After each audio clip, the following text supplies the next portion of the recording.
accepting our invitation. It's very kind. I appreciate it. Not at all, not at all. It's always a pleasure. It's a good way in these days, at least, to see your friends. Otherwise, though, it's just like living in such a crazy time. This is on air now. Has its advantages because you have a reach that is universal, and in the physical seminars and gatherings we used to have was used to be limited to the number of people who could be there in person, but now we reach everybody everywhere. So that's good. Sir, That's one of the advantages. I think we are already on air. We are on air, sir. Right. Okay. So shall we begin, sir? Shall we begin? Yes, let's begin on time. It will be good.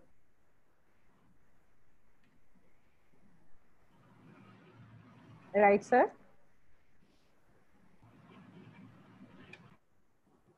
Bismillahirrahmanirrahim. Ladies and gentlemen, Assalamu alaikum and a very good afternoon.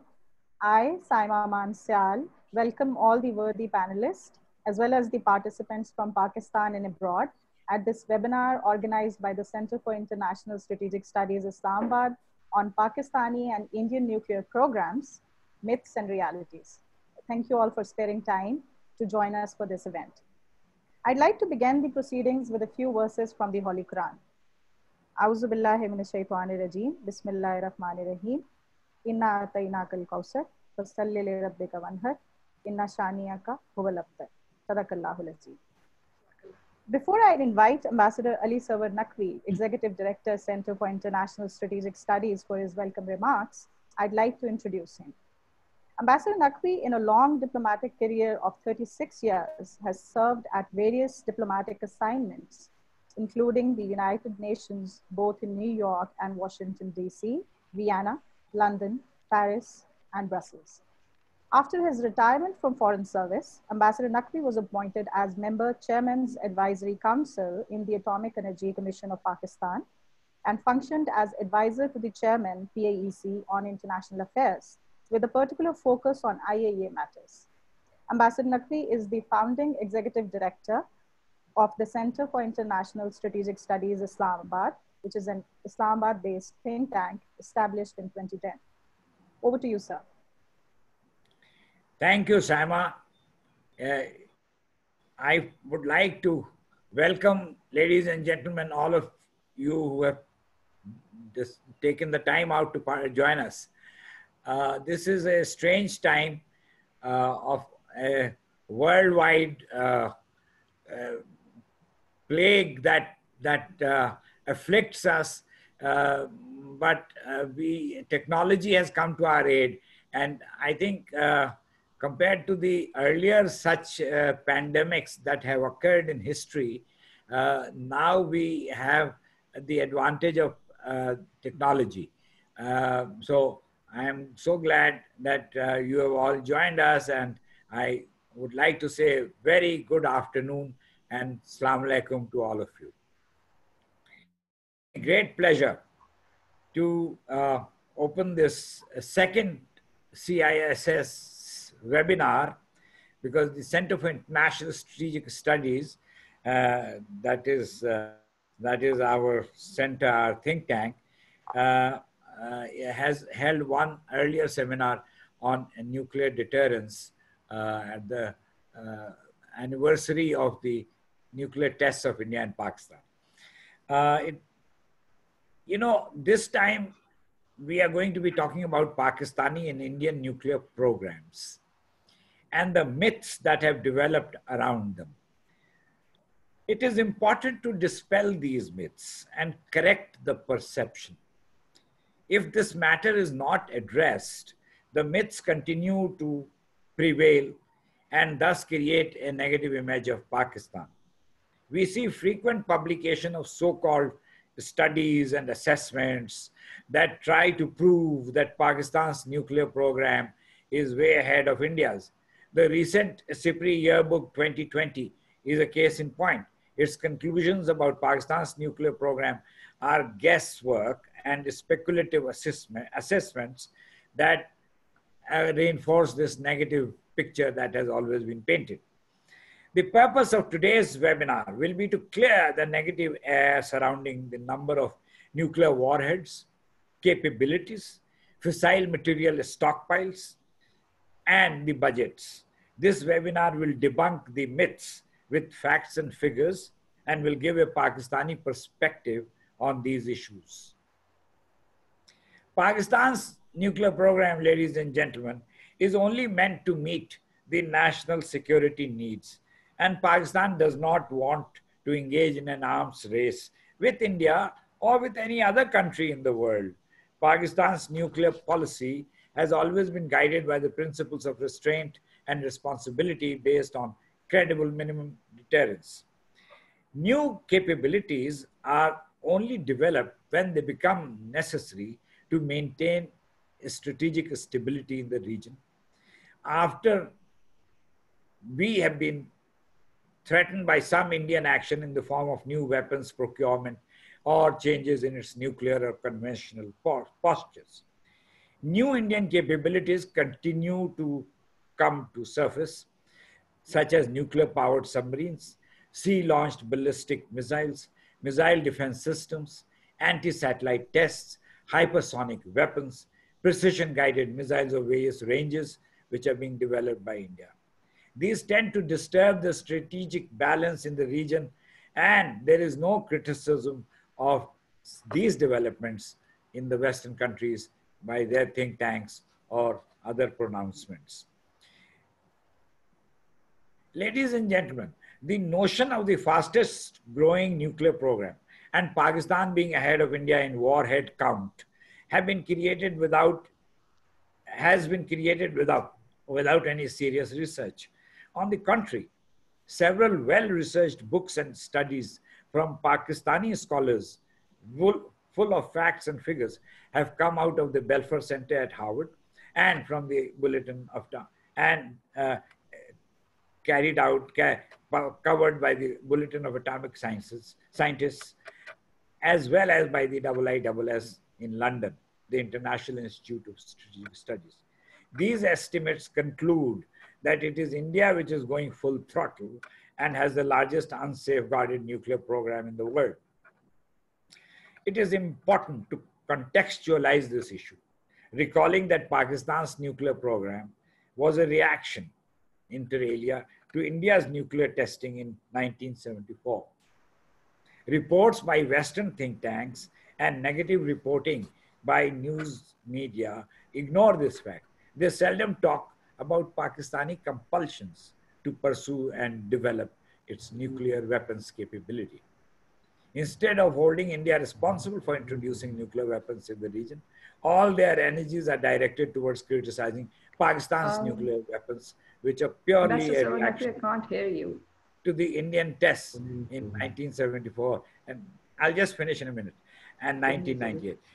Not only the Western countries ignore India's nuclear expansionism, but they have become part of the projection of this expansionism and the encouragement that they give to India in nuclear cooperation agreements and exemptions of all kinds. Thus, they maintain a dual approach when it comes to dealing with Indian and Pakistani nuclear programs. Pakistan's nuclear program should also be viewed in the backdrop of supplier control restrictions in the form of the NSG, which by itself was created in response to an Indian act of proliferation. The same NSG is ready to welcome India as a member, but has given its waivers for entering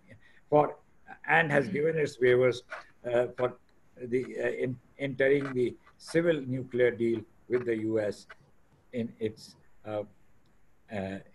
agenda. It is also erroneously being assumed that a large number of Indian facilities that can produce less fissile material than Pakistan's modest facilities.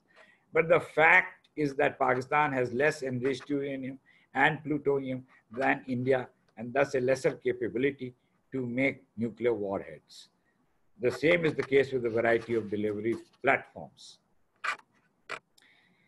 We have three eminent speakers who will talk about the various aspects of these myths and facts of Pakistani nuclear forces in more detail.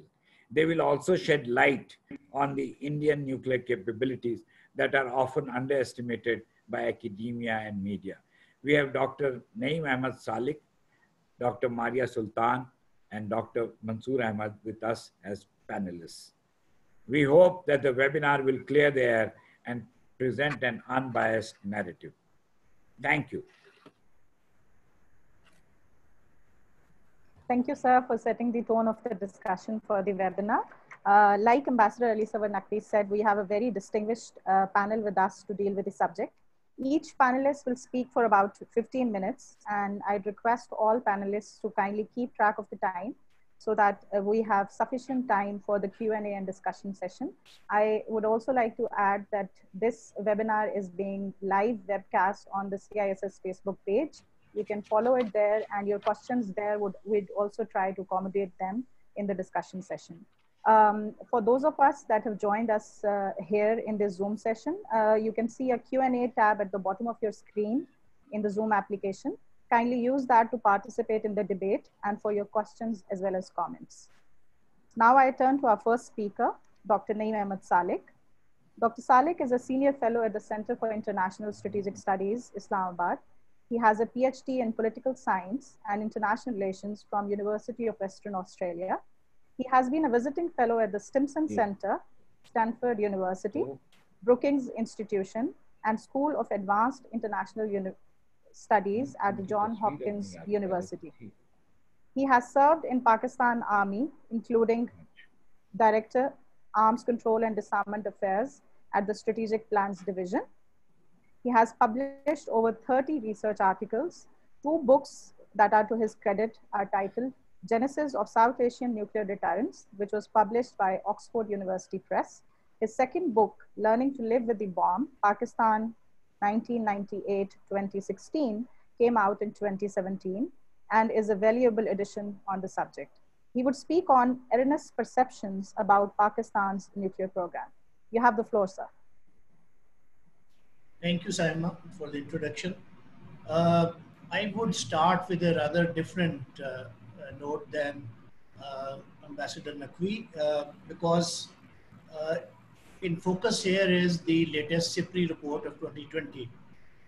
My point of view about this report is that this report did not bring out anything earth-shaking, which should have disturbed us unduly, because it is not very different from the usual pattern. And I will explain to you why, because I have taken references of 4 credible sources of information as far as the academic discourse on such issues is concerned. And those sources are SIPRI, that is Stockholm Institute of Policy Peace Research, the Federation of American Scientists, Bulletin of Atomic Scientists, and Global Fissile Material Report.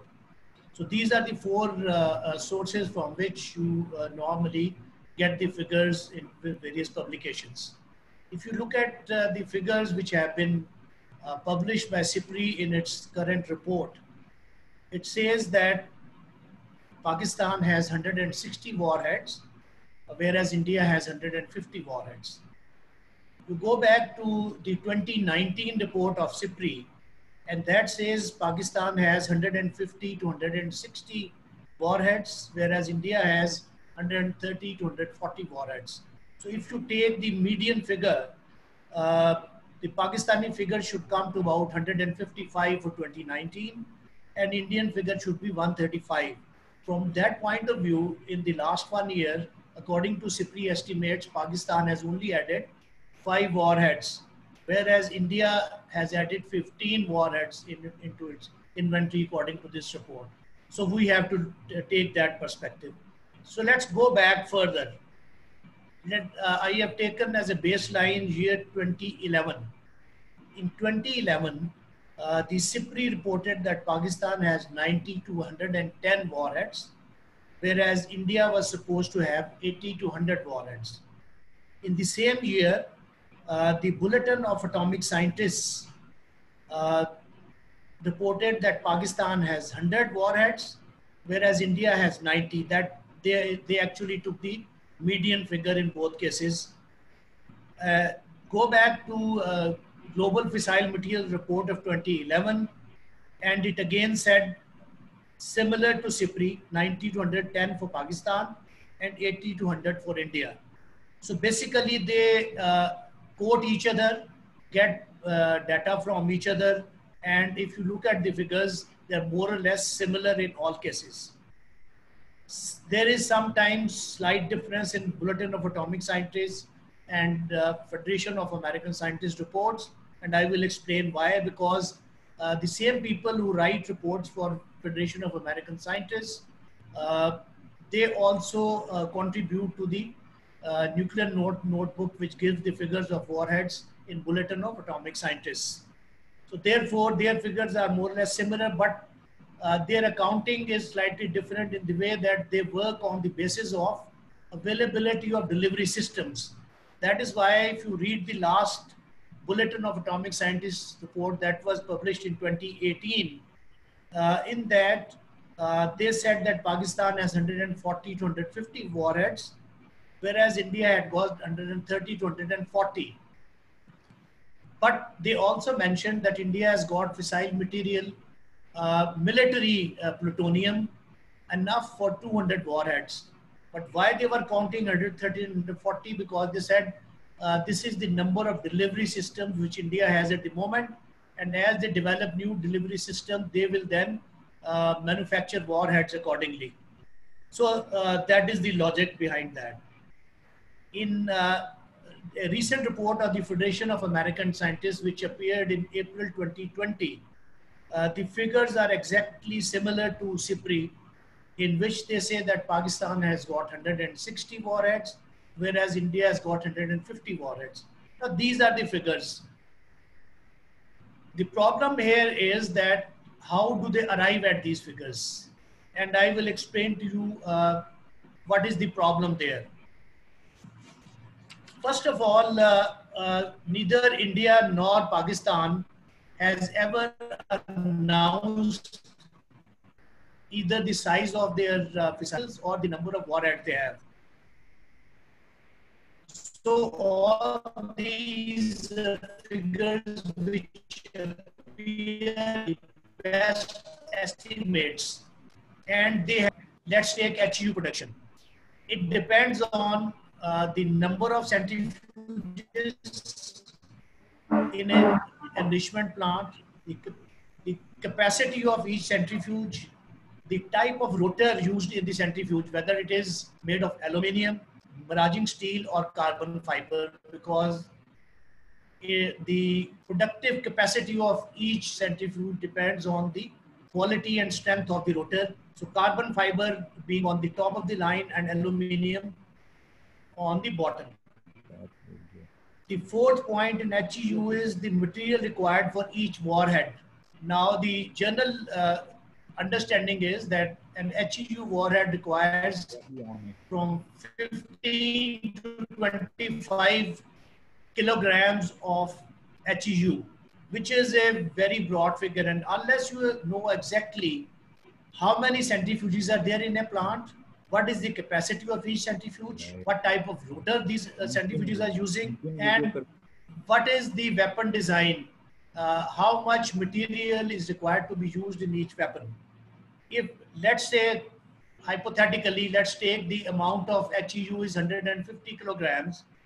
So if a weapon design requires 15 kilograms per warhead, the same amount of the HEU will be able to produce 10 warheads. Whereas if the design requires 25 kilograms per warhead, then the 150 kilograms of HEU would just produce 6 warheads.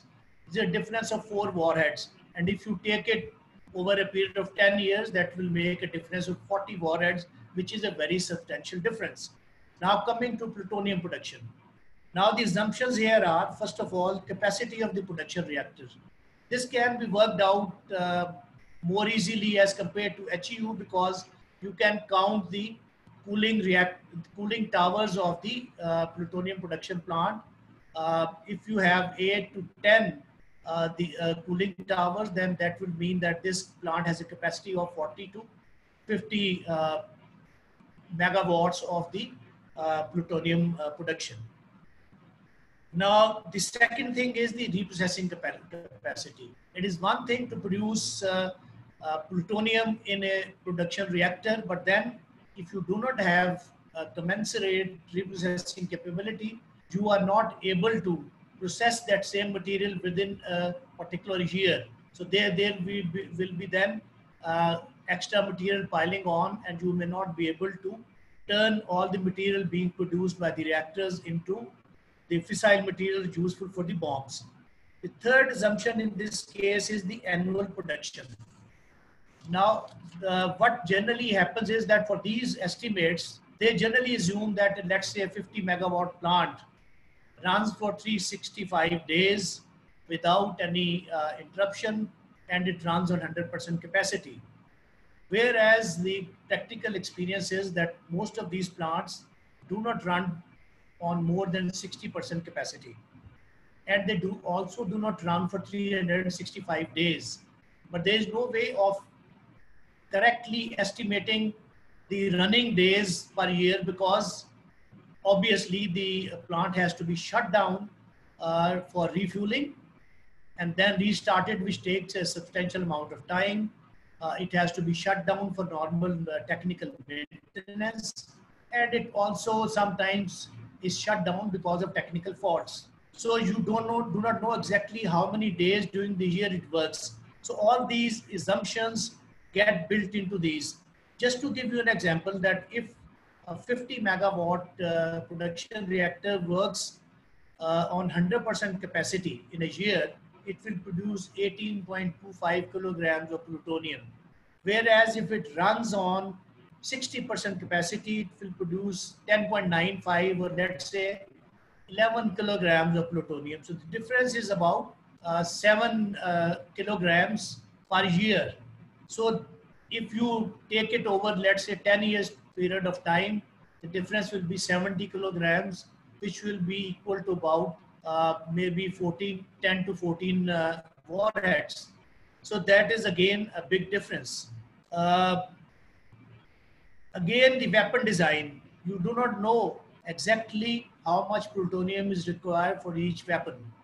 If it is 5 kilogram or if it is 7 kilogram. Let's take a hypothetical amount of 70 kilograms of plutonium. If each weapon requires 5 kilograms of plutonium, the same amount of plutonium, that is 70 kilograms, will produce 14 warheads. But if each weapon requires 7 kilograms of plutonium, in that case, it will only produce 10 warheads, a difference of 4. So if you carry forward that difference of 4 in 1 year and take it to a period of 10 or 20 years, it will make a difference of 40 to 80 warheads, which is a very, very substantial difference. So all these things have to be kept in mind. Then another important ponderable thing is, which is not measurable, that one may even be able to calculate the amount of fissile material produced to some degree of accuracy, but then you do not know exactly whether all that material which has been produced has been converted into warheads, or some of it has been converted into warhead and some is lying in wait to be converted or is kept in reserve. So these are so many assumptions, as I mentioned, are very serious and important assumptions which have to be set aside to arrive at an exact figure. Therefore, all these, as I said in the beginning of my talk, that these are best guesses, these are just estimates, and they should be taken as such. Now, do these figures really matter?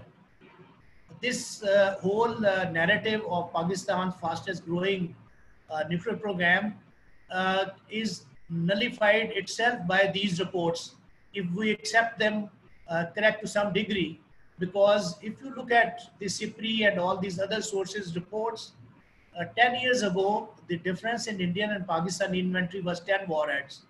And today it is again 10 warheads. That means both programs are progressing at the same speed. So there's no question of anybody moving faster than the other or anybody moving slower than the other. So, and we should also not be perturbed by these figures, because in case of nuclear weapons, bean count really doesn't matter. The number of warheads beyond a certain point is immaterial. It is not gun versus gun or tank versus tank. The destructive capacity of each nuclear warhead is such that what we call the great equalizing power of atom, that even if you have a proportion of the other side's warheads, you are able to cause unacceptable damage on the other side. And that is how it should be viewed. That is why I have been saying, and I've repeated a number of times on various forums, that 22 years down the road on nuclearization since 1998, we have gone far ahead in terms of operationalizing our capability, in terms of developing purpose-built institutions, in terms of developing legislations, safety and security and command and control mechanisms. What we have not learned over these 22 years is to behave like a self-confident and self-assured nuclear power. And that is why we get unduly perturbed on these reports. These reports, as I said, are worth what they are because of so many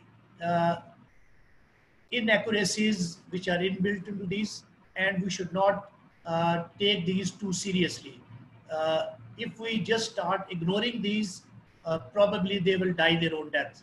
And we should not give them more than what they deserve. So I stop here. I'm sure my two other co-panelists will be able to throw much greater light on this. I just wanted to set the tone, and then they will elaborate it further. Thank you.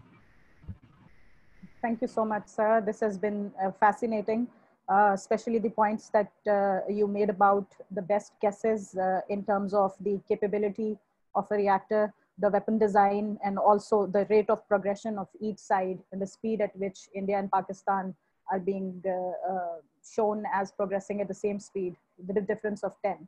So thank you so much for that. Our second panelist is Dr. Maria Sultan. Dr. Sultan is the chairperson and president of the South Asian Strategic Stability Institute University. She is the advisor to the Ministry of Defense on strategic and military affairs. She is also the founding vice chancellor for Muslim Youth University. She was the founding co-director of the South Asian Strategic Stability Unit at the Bradford Disarmament Research Center, University of Bradford. Dr. Sultan is a specialist in South Asian nuclear arms control and disarmament issues, weapon systems development and strategic stability. Two of her recent books are Afghanistan 2014, The Decision Point, and Emerging Nuclear Postures and Implications for Strategic Stability.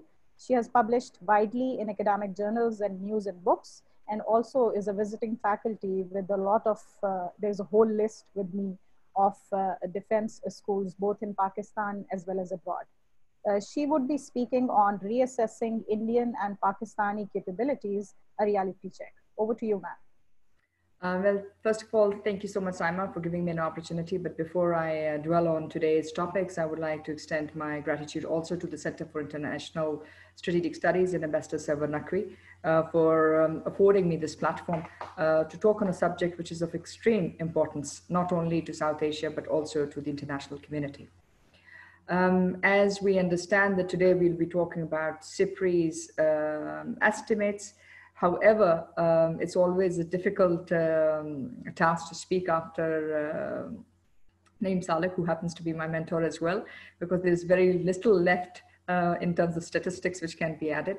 Nonetheless, in my intervention, I would like to raise 3 important points, which will set the ground in terms of assessing with regards to where does the actual capability on ground exist between India and Pakistan, number 1. Number 2, how is it impacting on the strategic stability? And number 3, why do these assessments matter? First and foremost, I think there is a big transition in the region. And this biggest transition in the region is not just in terms of how much fissile material stocks, which are being accumulated by India, or Pakistan in retrospect, but in regards to how the postures of the states are being reviewed.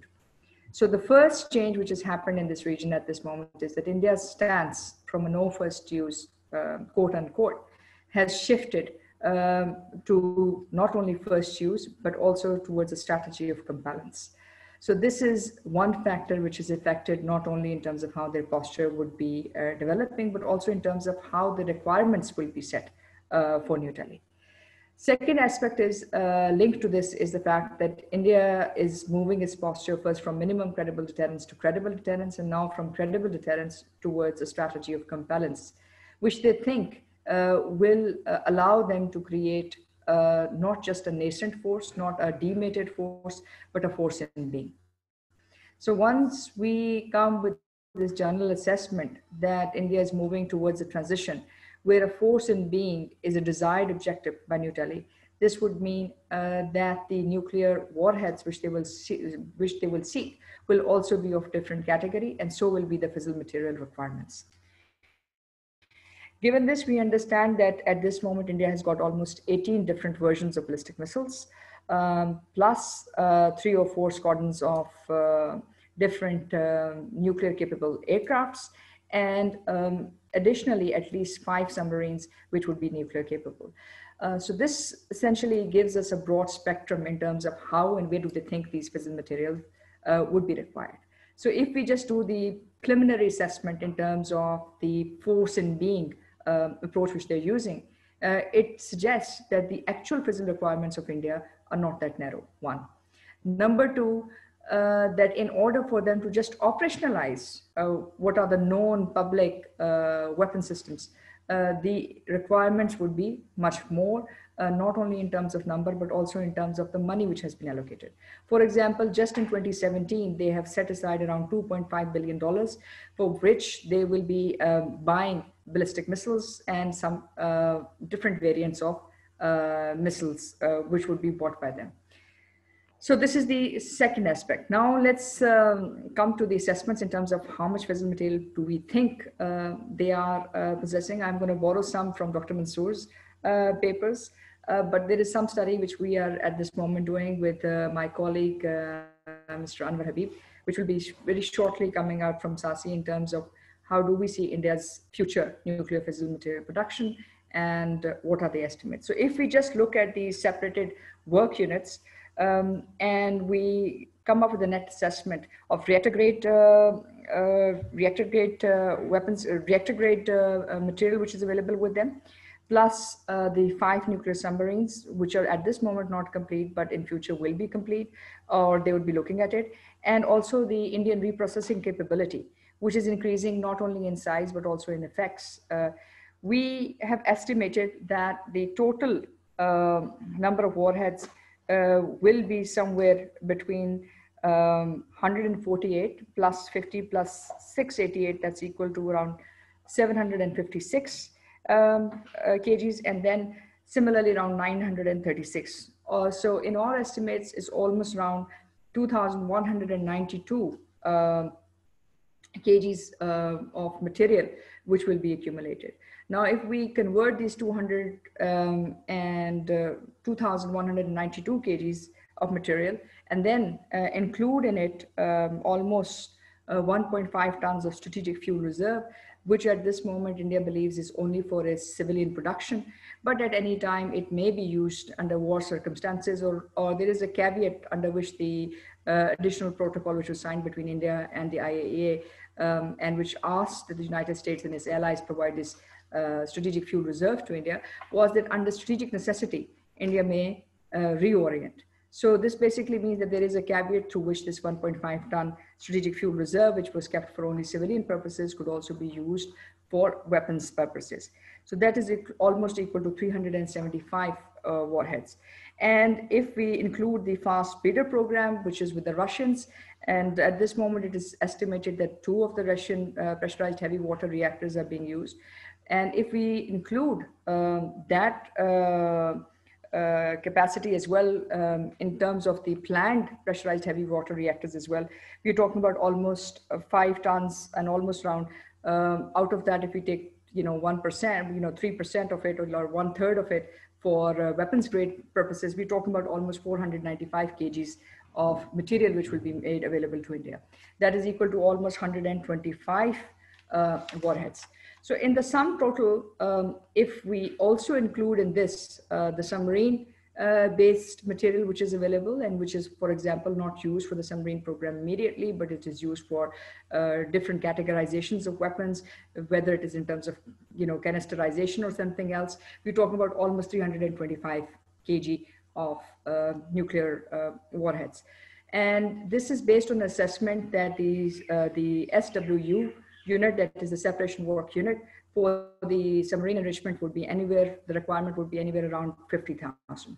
So if we were to expand this, what we understand is that at least the number of warheads will not only increase in the region, but they would also top all estimates which are there. What we do not understand and what we fail to understand is that while the assessment for Pakistan has been scrutinized in terms of our planned activities or thought out activities, including our IAEA safeguarded facilities, and in certain cases, very ambitious sightings have been done. What we fail to understand is that how come these three different characterizations which are happening and underway in India. One, the money available for buying the ballistic missiles and different missile components and missile programs after India's inclusion in MTCR. Number two, the fact that India wants to attain a force in being posture. And number three, the fact that they have got lots of unsafeguarded programs and facilities available are not included into the estimates, indicates to us that this perception that Pakistan's nuclear program is perhaps the fastest nuclear program is in sharp contradiction to the reality on ground, which clearly indicates that the number of warheads required according to their own force in being status, their own deployment structures, and their own stated policies is much different on ground.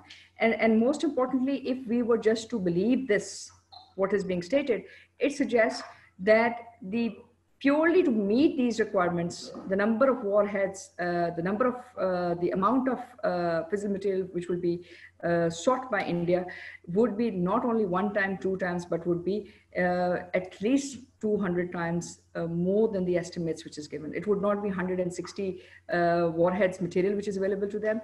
Our estimate believes that it would be above 1,000 minimum on a minimum standard, and above 2,000 if we were to look at it liberally. It depends in terms of whether it is based on a plutonium-based assessment or whether it is based on a highly enriched uranium-based assessment. But as we understand, India's program is plutonium-based mostly. Hence, the number of warheads which would actually come out would not be just 160, because that would contradict the entire restructuring which we see in terms of the emergence of their new strategic force command, in terms of their new deployment, employment ethos which they have built on their program, and last but not least, the actual amount of facilities on ground. So in our assessment, we think the disparity is not in in a single digit. It runs in a couple of hundred digits, and very shortly we'll be coming up with this report. And our figures are pretty close to what Dr. Mansoor Ahmed's figures are in terms of his report, which he had published. A little different, but that is if we do not include the submarine program and we do not include the pressurized heavy water reactor program. But if we do include those 2 programs as well, then the story is much different and perhaps quite alarming. So I would like to conclude here that while the estimates may not be that relevant in terms of academics, in terms of how the estimates have been picked up, but what is important is what is happening on ground. And unfortunately, what's happening on ground is that we are seeing a belligerent New Delhi. We are seeing a belligerent country which believes that it can use nuclear deterrence for leverage in terms of operationalizing its various conventional and sub-conventional strategies, whether in the context of surgical strikes, whether in the context of what we have seen in the latest India-China standoff. Now, what are the consequences and what are the responses from India or from that matter from Pakistan or China is yet another matter. But what is for certain is that it will put the region at great risk. It will have a direct bearing on the strategic stability.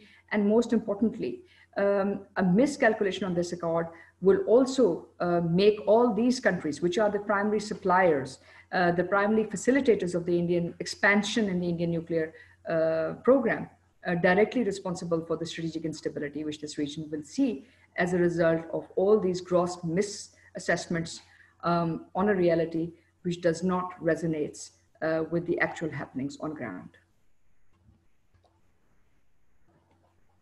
Thank you, Dr. Maria. We're really looking forward to that report.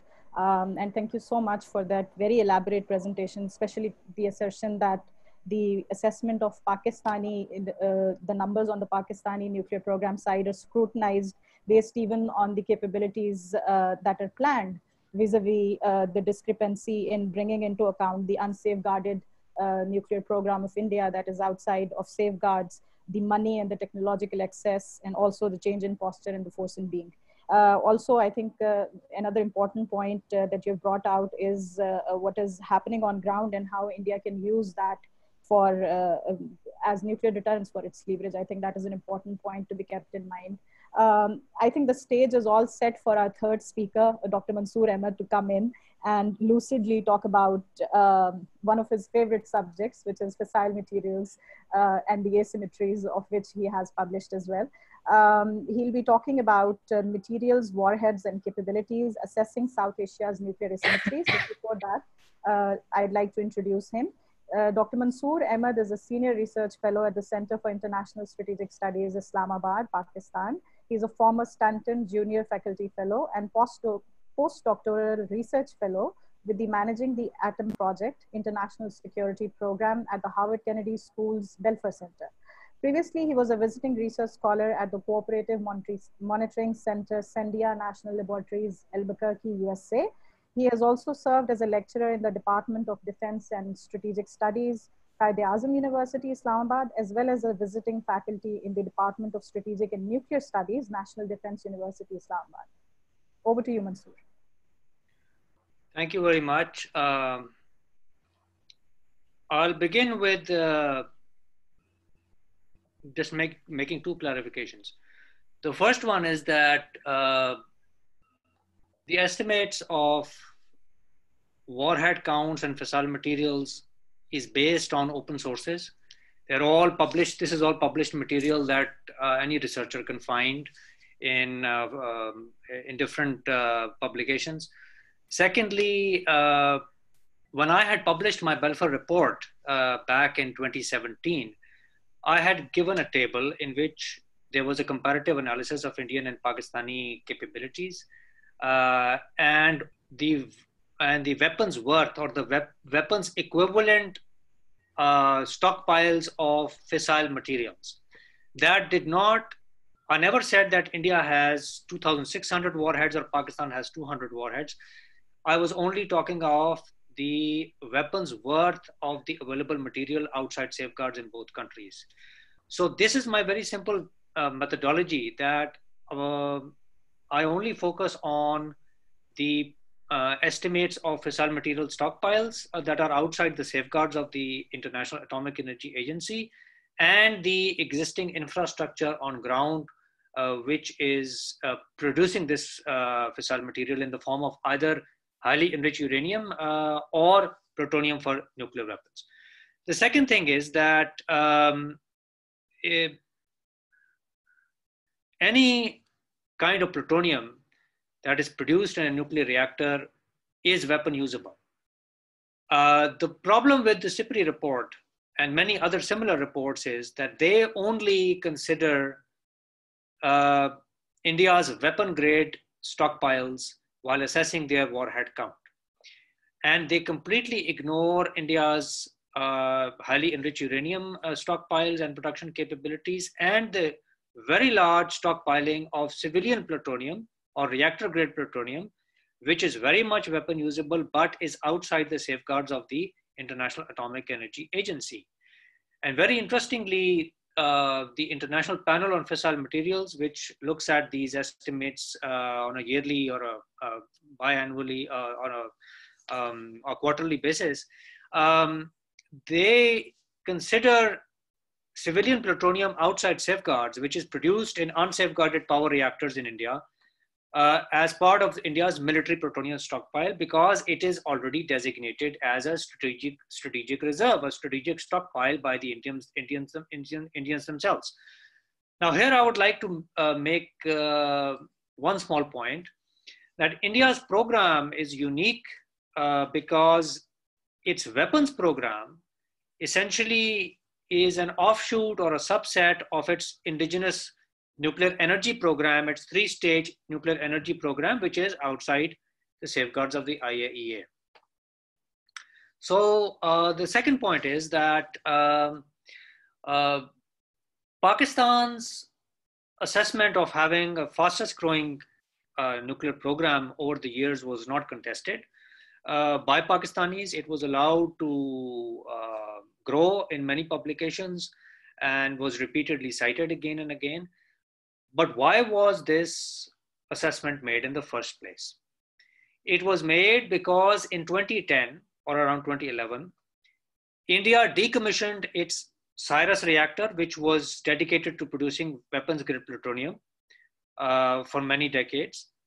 And from that point on, India only had one production reactor, 100 megawatt Dhruva 1 reactor that was dedicated to weapons-grade plutonium production. And as I said earlier, they were not accounting India's enrichment capabilities. They were not talking of India's stockpiling of civilian plutonium outside safeguards and its increasing reprocessing capability. While Pakistan was said to have added 3 more plutonium production reactors at Khushab and was also producing weapons-grade enrichment, weapons-grade highly enriched uranium. This was the reason why it was primarily assumed that Pakistan had the fastest growing program. Now, the problem here was that nobody looked at the size, the size of these facilities producing the plutonium in Pakistan, the size of the reactors that were coming online in Pakistan, and the amount of plutonium produced in India's Dhruva 1 reactor.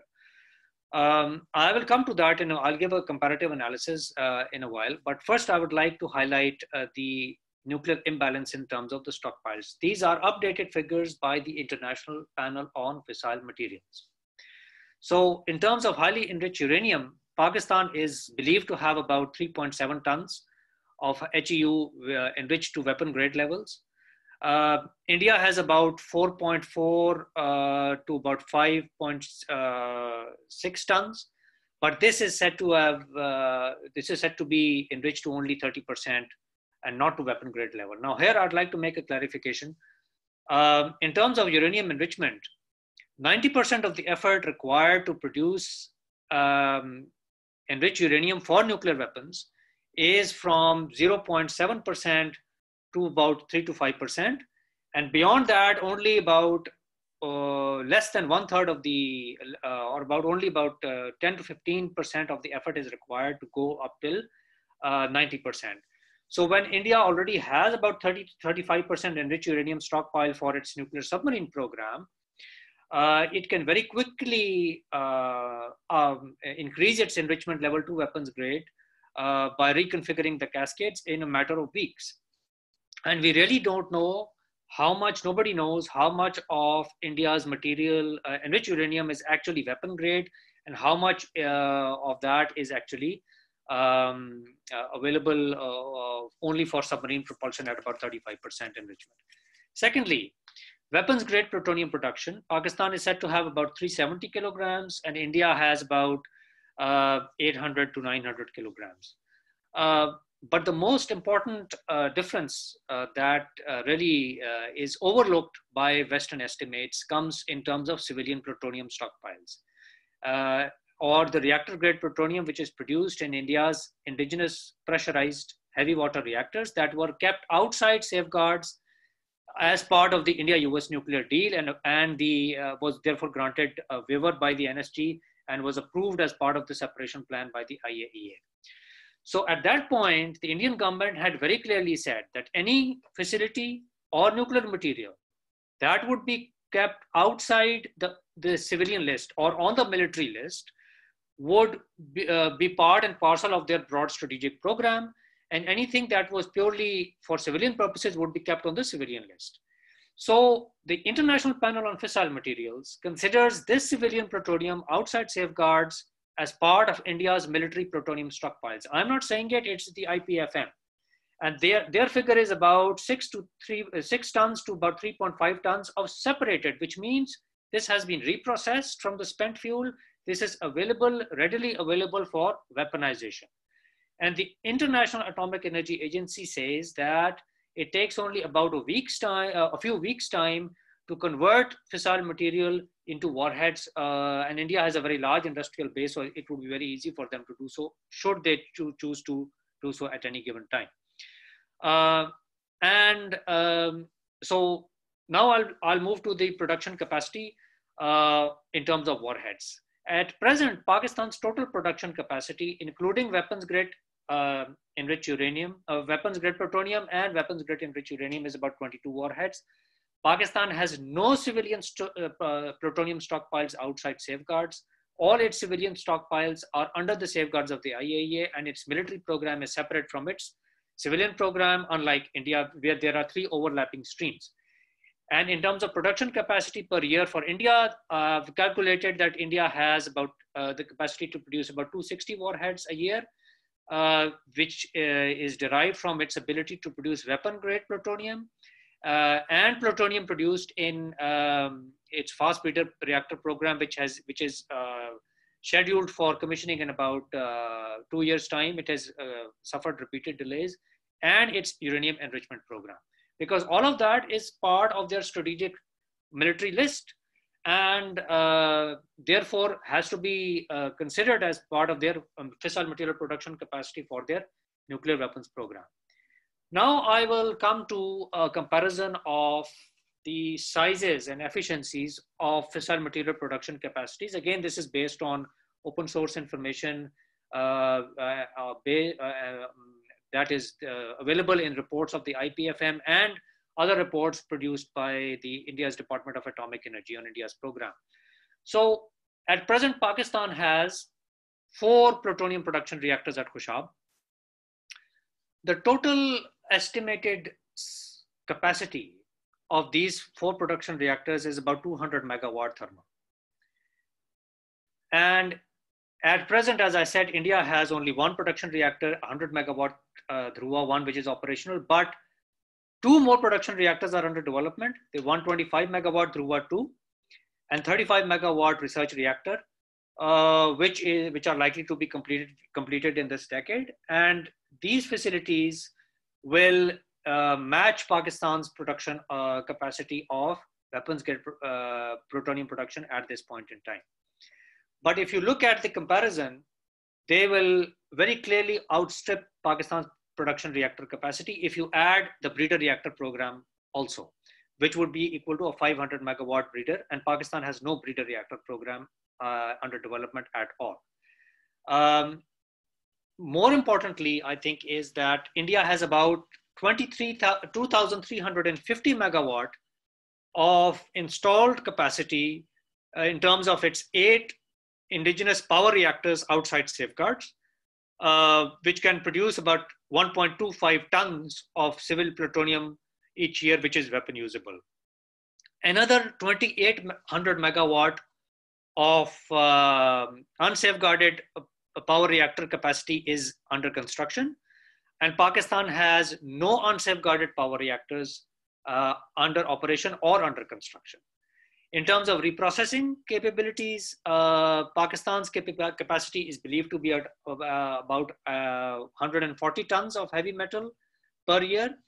And India's capacity currently is 350 tons and is expanding to about 1,900 to 2,000 tons of heavy metal by the end of the decade. And this is based on statements of India's leaders of the Department of Atomic Energy and other senior nuclear scientists, and reports coming in from the Baba Atomic Research Center and India's Department of Atomic Energy.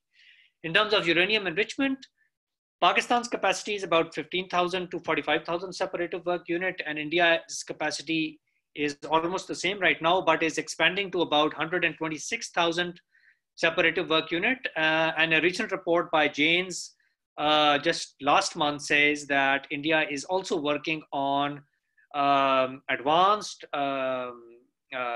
laser isotope separation technology, and has already installed modern centrifuges which are 10 times more powerful than the earlier centrifuges based and are now based on carbon fiber rotors basically.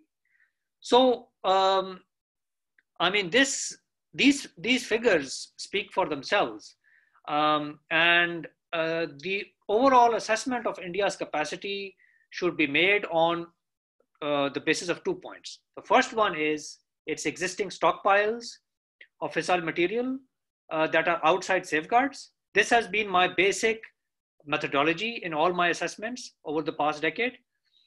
And the second one is the capacity and the size of its production facilities, both in India and Pakistan. So you only have to divide the available highly enriched uranium for each warhead. For example, if India has about, India would require about 20 kilograms per warhead of a weapon grade highly enriched uranium. Same is the case for Pakistan. And the rule of the thumb is that about 3 to 4 kilograms of weapons grade plutonium is required for one warhead, and about 6 to 8 kilograms of reactor grade plutonium is required for the same amount of warhead. Now here, as Dr. Salik said, we really don't know how much material has been converted into warheads. Nobody, India and Pakistan, they have not made any declarations. Secondly, we really don't know what are the designs, what is the efficiency, and what are the yields of the nuclear warheads, which make a big difference in the warhead count, because an advanced nuclear warhead design will use much less material than compared to a crude or an inefficient design. Thirdly, the important thing to note is that in terms of delivery vehicles, again, Pakistan and India have not made any declarations as to how many classes, how many numbers of delivery vehicles or missiles are there in each class of systems. And international estimates are only guesstimates at best, basically. And more importantly, I would say that it's the fact of the matter is that, as Dr. Maria said, that you look at the force posture developments and the requirements, they simply don't add up. The numbers of warheads for India and Pakistan, especially for India, simply doesn't add up at the moment. And if you add their counterforce capabilities that are being developed under the SFC is India's Strategic Forces Command.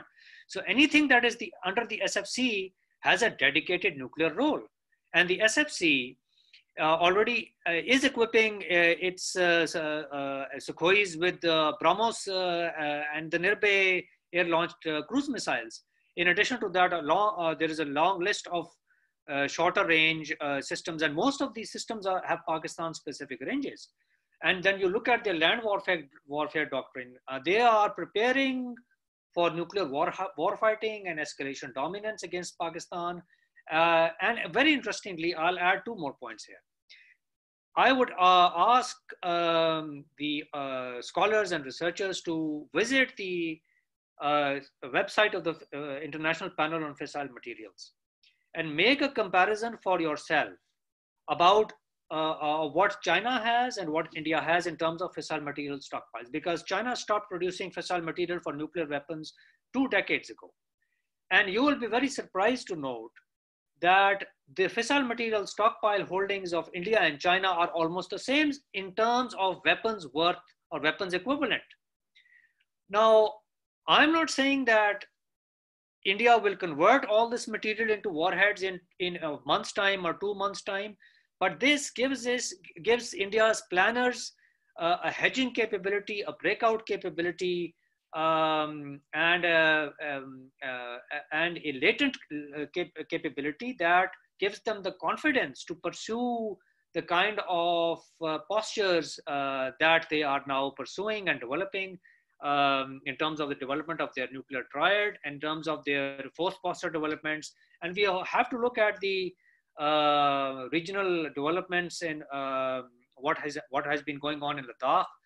They simply don't have the kind of conventional forces available for achieving military objectives in a two-front war against Pakistan and China simultaneously. They will never have the capacity in terms of the quantity or the quality and the command structure, command efficiency and the training to take on China on their own. So it is very likely that now they will pursue an aggressive buildup of their strategic nuclear forces to compensate for the slow pace of their conventional military modernization, which they themselves have been talking of for a very long time. And now they are also are likely to face budget shortfalls because of the COVID induced recession. While Pakistan has not really added any new significant military fissile material production capabilities, except for the 3 reactors at Khushab that were added in the decade of the 2000s. And the first Khushab reactor was added between 1986 and 1996. Pakistan is not known to have really expanded its enrichment capability, and it is facing uranium constraints, which essentially feeds the fissile material for both enrichment program and the plutonium program, because we do not have the luxury of importing uranium, even under safeguards, from NSG countries, unlike India. And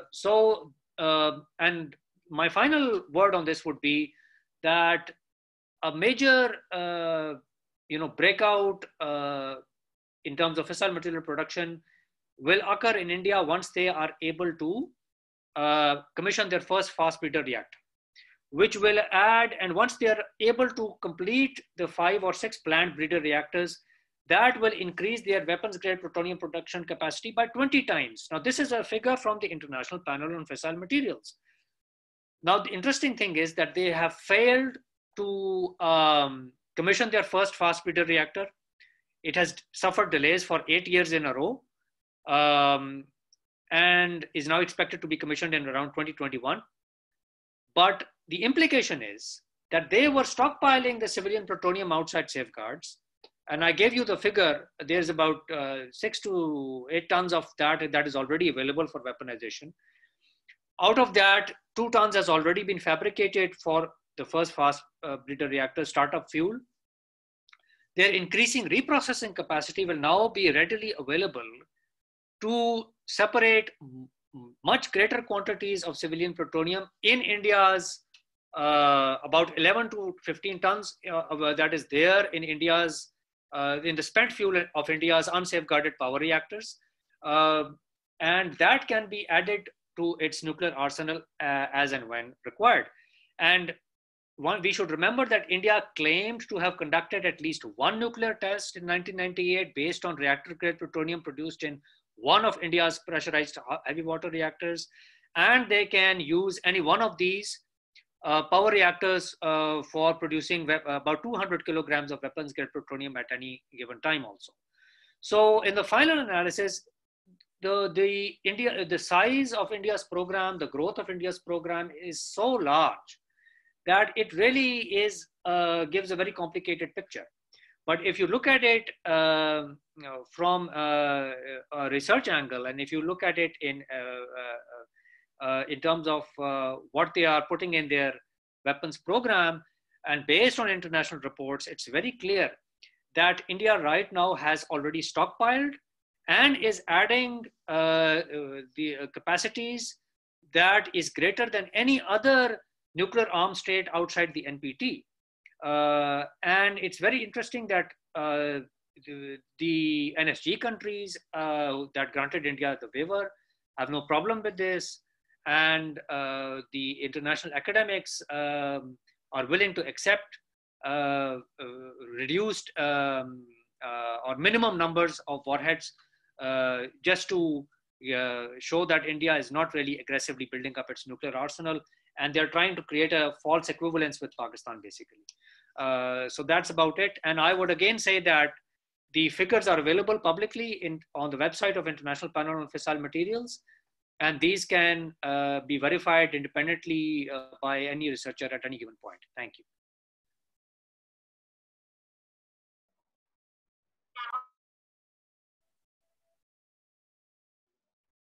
Thank you, Dr. Mansoor, for that very lucid presentation.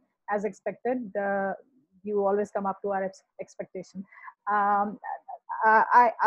would now open the Q&A and discussion session. There's been a little glitch in between. I could not hear Dr. Mansoor speak, so I had requested one of my colleagues to share her audio with me. So I'm sorry I could not hear some part of your presentation through my Zoom screen.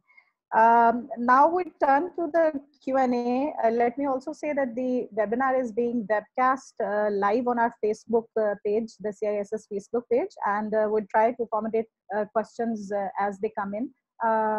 Let me begin by talking about a brief question that comes to my mind, is somewhat political in nature. And that relates to the current scenario.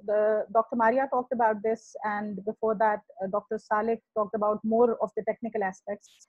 But this scenario of the two-front war that India has been propagating and the conditions that are there in our region right now, and how does that political angle of the debate fit into the broader narrative of the warhead count, as well as the debate about Pakistan's program being the fastest growing?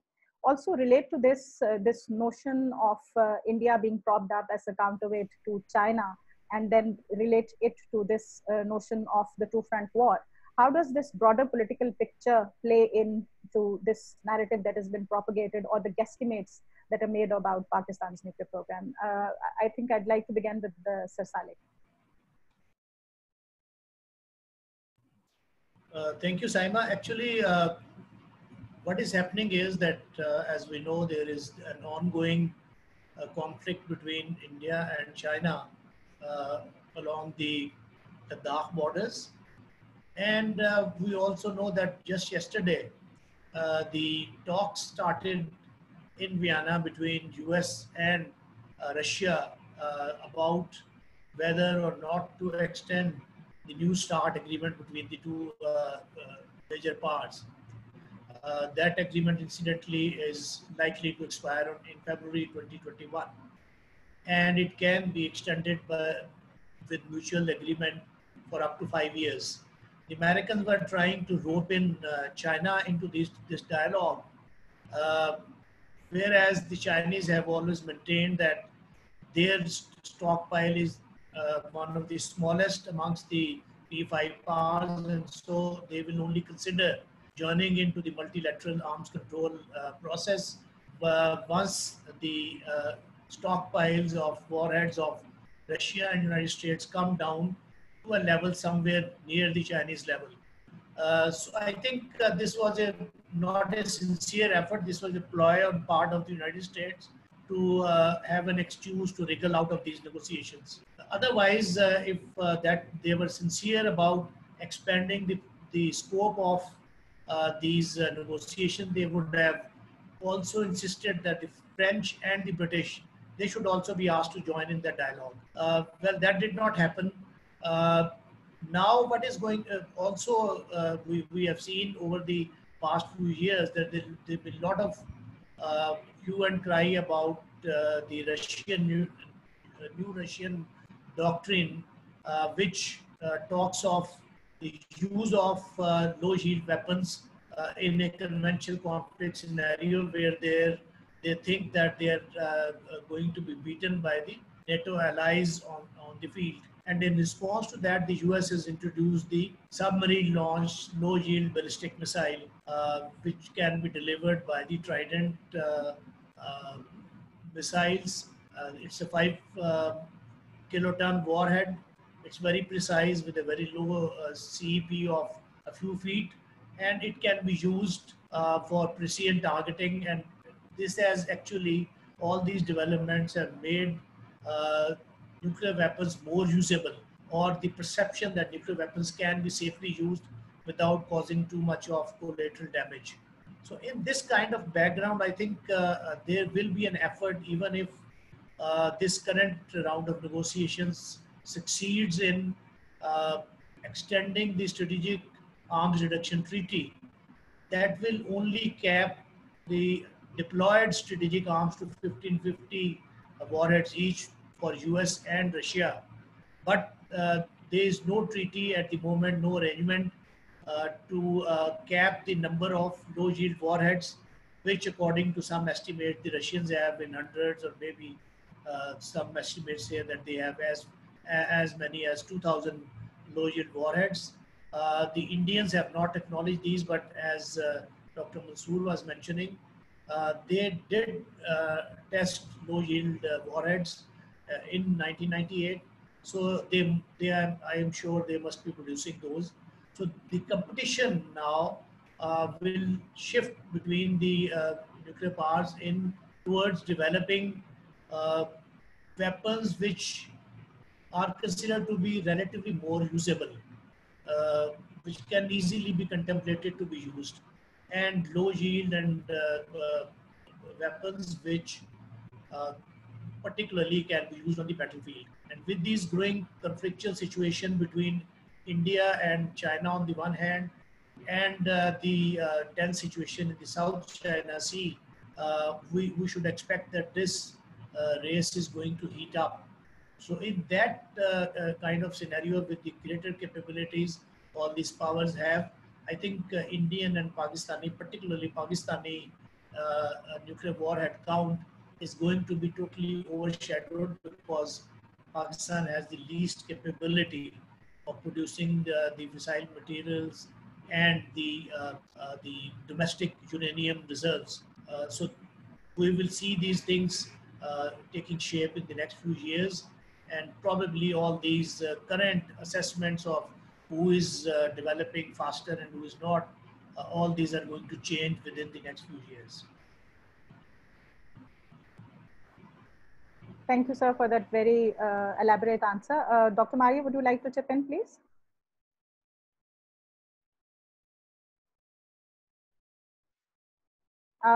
Please unmute yourself, please. Sorry. I think thank you, Saima. I think one of the most important thing is that once threat assessments are made publicly, and as you can understand that India has made this threat assessment not just in the land warfare doctrine, but also in the joint defense warfare doctrine. And the primary aim is to create a sense which gives an impetus not only for their production cycle, but also in terms of how they want to modernize the force. Now, there are two sides to this question. One is, can India actually fight a two-front war? I think this is a little too much than what India can actually bite on ground. As we have seen in Ladakh, as we have seen in the case of 26th and 27th, yes, the ideas seem fanciful at this time, but militarily, it's a different thing once you actually carry out these operations on the ground. And because in that case, you may initiate the war cycle, but how the other side responds is going to be always the decision which will be taken by other capitals than New Delhi. And that basically means Islamabad and Beijing.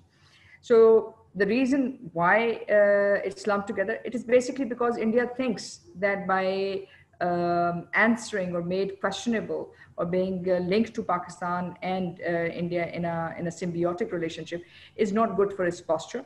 It is not good for its ambitious modernization plan, which is underway, for its desire to come up with a force in being in terms of having a strategic force which is available, ready and deployed, or in certain cases deployable for New Delhi to be available. So this is the reason that you see that India has constantly ratted about not only a two-front situation with China, but also the fact that in China's being stated by India as its #1 threat. And this also means that its relationship with the United States is also being pegged in. So it's also a question of lots of sensitive technologies which are being brought in. It is also a question of how different concessions have been leveraged by them in MTCR and NSG and Wasner arrangement and so on and so forth. The list goes on. So when we talk about the regional security balance, when we talk about what's happening on ground, while it may seem to be a politically unavailable idea that there can be a large-scale war between these three states, the reality of the matter is that we will see incursions. The reality of the matter is that we will see this threat being propagated to justify domestic acquisition plans, domestic restructuring, and first and foremostly for reallocation of resources to India's strategic forces, as well as for India to have, for the first time, create a rebalance between the civilian control of its nuclear armament and its military control. So these are some of the factors which are being used. And last but not least, we must not forget that while India is looking at a continental view of threat, China's threat also allows it to, expand itself in the Asia Pacific. It allows itself to expand itself in the Indian Ocean region and combine these two regions into what the Americans now call the Indo-Pacific region. So in that case, it's that pivotal position, which we also see for India in the seas, which requires that a two-front scenario is created. Not only it's created, but China remains central to India's threat matrix. In reality, are they two comparable, China and India? No. Are they really capable at this time in point to unilaterally fight a war with China? I don't think so. And even when it comes to Pakistan, they may have some strategic equivalence in certain areas, but when it comes to actually playing out a large-scale war or a larger war than a small, skirmish, I think the chances will outweigh India's ability to come out of it in one way as a winner. The chances are much lower than what they anticipate. So I think these are things for their domestic as well as international power projection, in addition to perhaps also saying whether they can rally international support on the behest of global geopolitical realignments, and in that case, of course, to pitch in India as a key player for this region. Thank you, Dr. Maria. Dr. Mansoor, would you want to say something? Well, I will only add that, as Dr. Salik probably mentioned, that India will be looking at usable nuclear weapons in its arsenal. And the reactor grade plutonium that I keep talking about is ideally suited for low yield warheads up to 20 kilotons. And India has plenty of material of this kind that can be put to the development of such low yield warheads for battlefield use. And India already has shorter range systems, both cruise missiles and ballistic missiles, that can be deployed on the battlefield with nuclear warheads. And the China factor now, it's no longer an India-Pakistan diet anymore. I think we need to be cognizant of the fact that now it's getting more complicated, with the US getting more involved with high-tech weapon sales, and the India-China conflict coming on the surface, which was dormant for many years. So I think one will have to look at a more broader picture in terms of the threat assessments. Thank you. Thank you, Dr. Mansoor. So we have questions have started pouring in. Let me begin by what Tariq Rausab is asking from Vienna, Austria. He has made a comment as well as a question. And his question is directed to Dr. Mansoor and Dr. Salik. Let me first talk about the comment that he's making. He says that if the IPFM, the Bulletin of Atomic Scientists and SIPRI data that we are mentioning is questionable and there are guesstimates, then why quote these sources to support the certain claims while at the same time we consider that these sources are inaccurate?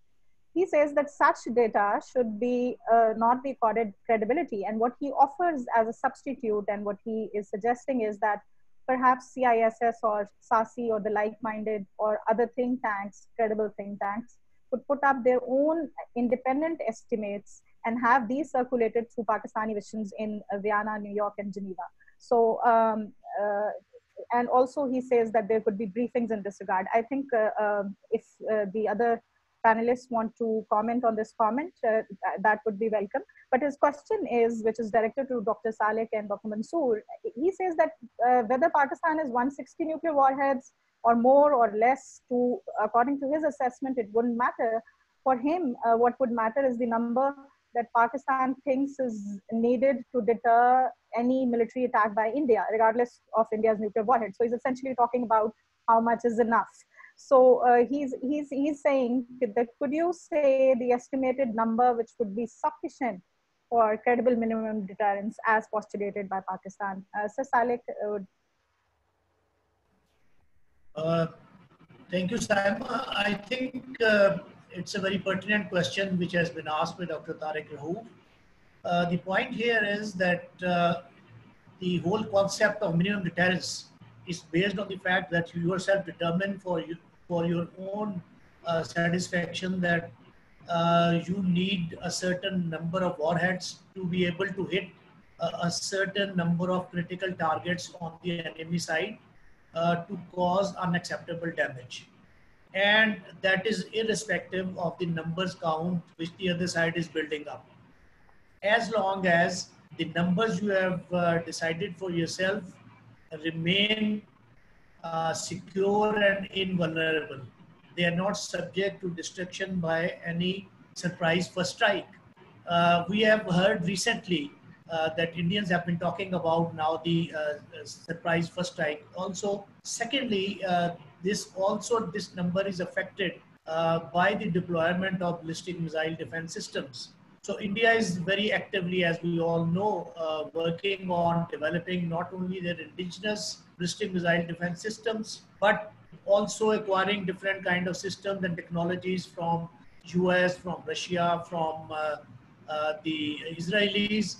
So once they have that operationalized ballistic missile defense capability, that would be able to intercept at least some percentage of Pakistan's incoming warheads, and resultantly Pakistan will not be able to strike at the desired number of targets in the desired strength. Therefore, Pakistan will have to increase the number of warheads which are then delivered.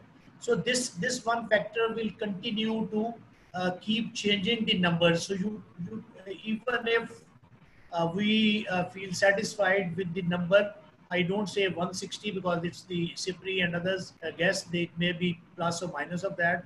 We don't really know. But whatever the number is right now, even if we are satisfied that it is good enough for us, this will be subject to change with the operationalization of Indian ballistic missile defense capability. Secondly, with the increasing Indian ISR capabilities, if they develop a first strike capability, they are developing MIRVs, they have anti-sat weapons, and they are developing the kind of weapon systems like BrahMos, which are very accurate, supersonic missiles. They're researching into the hypersonic weapons. So with all these advanced capabilities coming up, then we will have to continuously review and revise these estimates, which may be, as I said, good enough for today, but they may not be good enough for tomorrow and day after. So this figure will unfortunately keep fluctuating, and that's the whole concept of credible minimum deterrence. Dr. Mansoor? Well, my estimates have, in my response to Dr. Tariq Rahoof is that my Balfour Center report and all other estimates of fissile material asymmetries in South Asia are entirely based on the estimates made by the International Panel on Fissile Materials and Janes and other Western sources. I have not really, all I'm saying is that, and India's own reports from India's Department of Atomic Energy, all I'm saying is that any amount of material that is available as a strategic reserve, that is designated as a strategic reserve and is there outside safeguards, is potentially weapon usable. And this is all the more important in terms of India because it's a nuclear weapon state. And the same methodology is used when talking of stockpiles, or Japanese stockpiles that are under safeguards of the IAEA. And this whole concept of latency in East Asia and the latency being the next proliferation threat in the world is based on the very presence of these fissile material stockpiles, even those stockpiles that are under safeguards in these NPT signatory states. And in India's case, they are outside safeguards. They're part of the military plutonium as acknowledged by the IPFM, and they are part of the military list of facilities as as designated under the separation plan presented to the IAEA in 2008. So I don't, my only point is that we really don't know how much material has been converted into warheads. So how can they say that we have 150 and they have 160? And look at their force posture developments. Nobody talks about their force posture developments. We don't have a nuclear submarine program. We are not, I mean, Pakistan does not really have that kind of production facilities in the nuclear fuel cycle in terms of the sizes and efficiencies that India has. And the stockpiles speak for themselves. And I said, as I said earlier, the maximum estimated capacity for Pakistan to produce nuclear warheads in a year is about 22. And they have the capacity of producing between 200 to 300 nuclear warheads every year from their existing infrastructure. So that, which is actually expanding. So that's about it. Thank you, Dr. Mansoor. Now the next question, there are a couple of questions and I want to lump two out of them. One of them is from Sarwar Naqvi. He's a senior fellow with CISS. He says that keeping in view the trends with regard to arms control treaties and the recent reports that the US is likely to resume nuclear testing, what could be India's reaction to this if this materializes? And what is the implication for Pakistan in particular and the region in general? And a question that I'd like to lump with this in terms of the guesstimates and the numbers is that does India possess enough fissile material and necessary infrastructure to conduct a hydrogen bomb test? This is from Riaz Khokhar. He's a very promising scholar with us at the center. Dr. Maria, would you like to go first? Thank you, Saima. I think one thing, there's another question which Tariq Rauf had said with regards to publishing a report. We would be publishing a report and would be more than happy taking advantage of Ambassador Sarwar Naqvi's presence here to also collaborate with CISS with regards to publishing that report together. Now, I think with regards to whether India will be testing, I don't think there should be any second guesses on that. The fact that they are going for miniaturization, the fact that they want to go and develop a counter-force capability, and the fact that 1998 tests for plutonium did not go that well for India in 1998 suggests that there would be some design testing they would require in the future. So if United States, which is their strategic partner at this moment, not only in the security and defense parameters, but also going to be their game-changing partner for this region, I do not see this as something which India will not follow. They will definitely take advantage of this global revisiting by United States on this matter.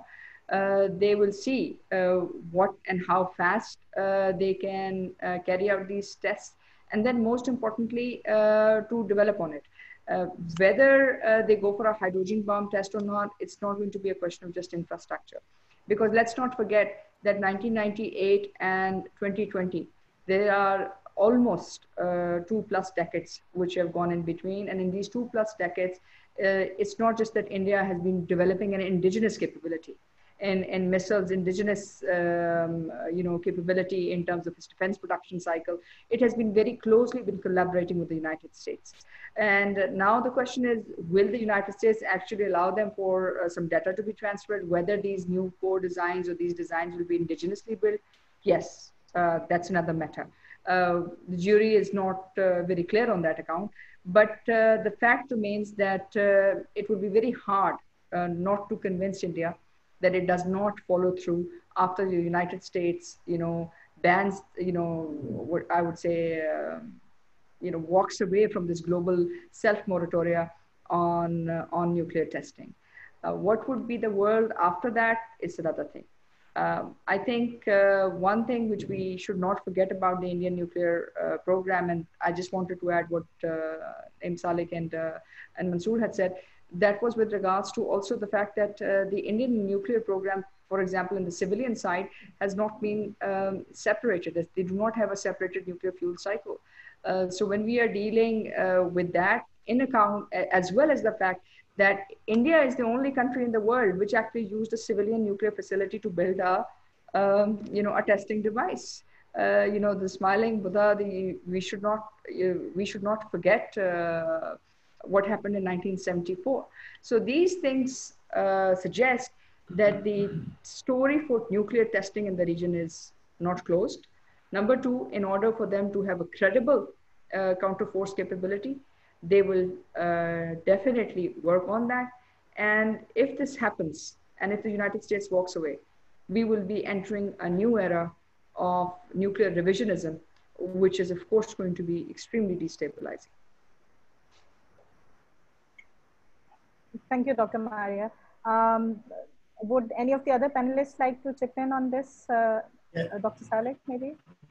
Yes, yes, I think what we forget is that, and nobody has talked about it for the last 2 decades, that India conducted tests in 1998.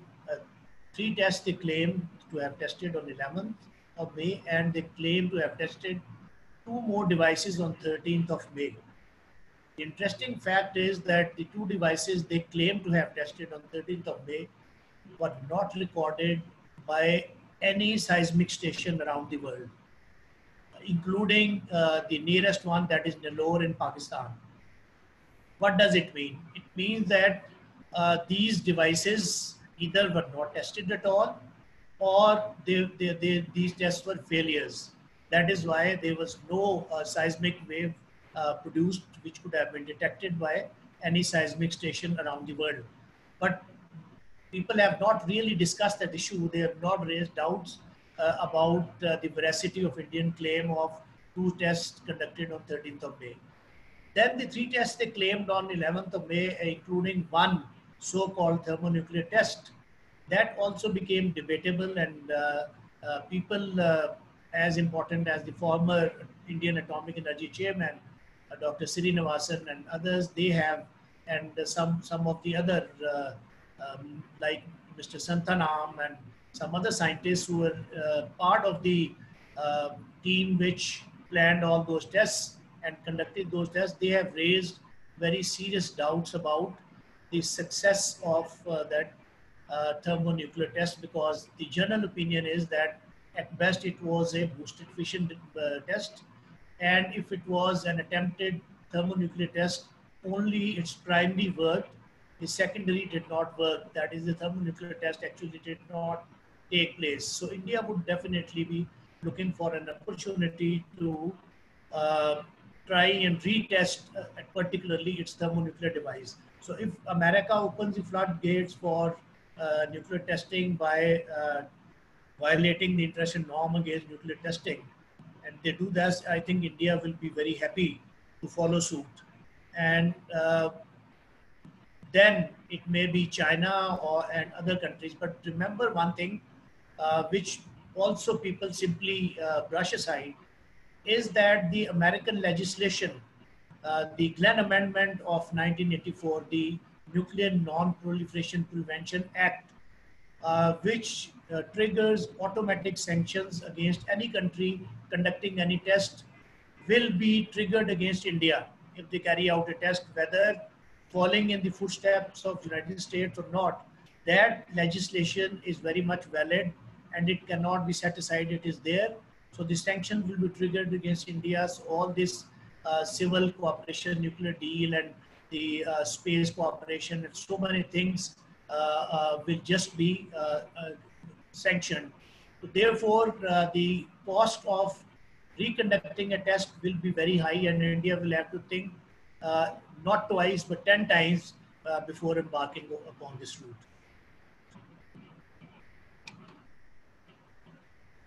Dr. Mansoor, would you like to bring in a perspective, or is it okay? Well, I'll only say that unlike normal nuclear weapon tests, there is no substitute to hot testing for thermonuclear weapons. And if India really wants to have a credible thermonuclear program, it will have to conduct hot tests. And thermonuclear weapons are likely to be added to India's arsenal because boosted fission devices have limitations in terms of their yield. And thermonuclear tests, even during the Cold War, were considered as city killers. which is why I think they would be tempted to go for such testing, but only at the right time and at the opportune moment when they think they can do damage control and handle the fallout from resultant sanctions that would be automatically triggered, as Dr. Salik mentioned. But otherwise, I'm sure that all nuclear weapon states in the world are conducting hydrodynamic, hydronuclear tests and improving their weapon designs for miniaturization. That really does not need nuclear hard tests at this point in time. And what remains to be seen is if there is a certain type of supercomputing technology that is being transferred from the United States to India that may assist India's nuclear weapons program, in terms of gathering data from these subcritical or zero yield tests. So we really don't know what kind of collaboration might be going on that side.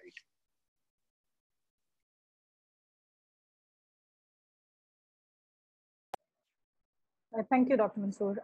Now, the next two questions that I'm going to lump together are from two very young researchers from CISS, Mariam Masood and Samran Ali. And the questions, since they essentially are related to the same issue, which is the sea-based leg of the triad, but with two different dimensions. The first part is Samran Ali asks that India has an ambitious sea-based nuclear program as it is developing more than one SSBN. In the presentations talked about the sea-based program and up to 5, Dr. Maria referred to it. How will this impact the total nuclear warheads count of India, and what will be the appropriate number of warheads that it can assign to the sea leg of the triad? That's one, if there is any assessment that can talk about it. And the second part to the same is that because of this deterrence, the sea-based notion of nuclear deterrence, what will be the impact of this on the nuclear non-proliferation regime? Dr. Salik, would you like, Dr. Maria, you can go first.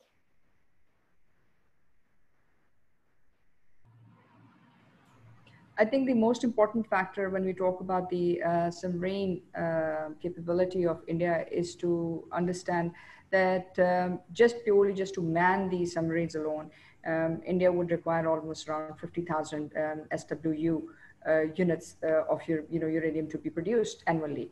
That alone is a very high number in terms of just material being made available. Now, if you combine that with regards to the actual uranium which India possesses in an unenriched form, this is where the bigger question, Saima, I think, comes with regards to the non-proliferation regime. Because whichever angle we look at it, whether just to man the submarine, forget about what weapon types, what categories of weapons, what level of canisterization, what level of warheads they place on the submarines. That will add to it or they will subtract to it. But just purely, if you just look at these 50,000 SWU units, that basically amounts to almost 325 nuclear warheads alone. And that's not a small number to, just relate to it. The fact remains that the primary uranium, which they're going to gain access from, will that be from Australia? Will that be from Kazakhstan? Will that be from one of these partners which are actually working globally on the other side to protect the global non-proliferation agenda? So this is a bigger question mark because one, India's nuclear fuel cycle is not separated. Two, their submarine program, whether just to man it or just to arm it, will both require uranium. Now, in that case, the effects on strategic stability, the effects of actually weapons grade material which will be available is quite high. And number three, the primary uranium, or you can say the unenriched uranium which will be coming, or the natural uranium which will be coming, or the ore which will be coming to India, is not all going to be mined out from India. So if it's not going to be mined out from India, and these things are going to be brought in, so it's going to create three challenges. One, for those countries which are not traditionally seen as proliferating nuclear technology, if we look at the full nuclear fuel cycle, then they would definitely be challenging that pace. Second, those countries which believe that they're not arming But if you are manning a nuclear submarine and bringing in a nuclear sea deterrent, of course, then you're also having an impact on strategic stability.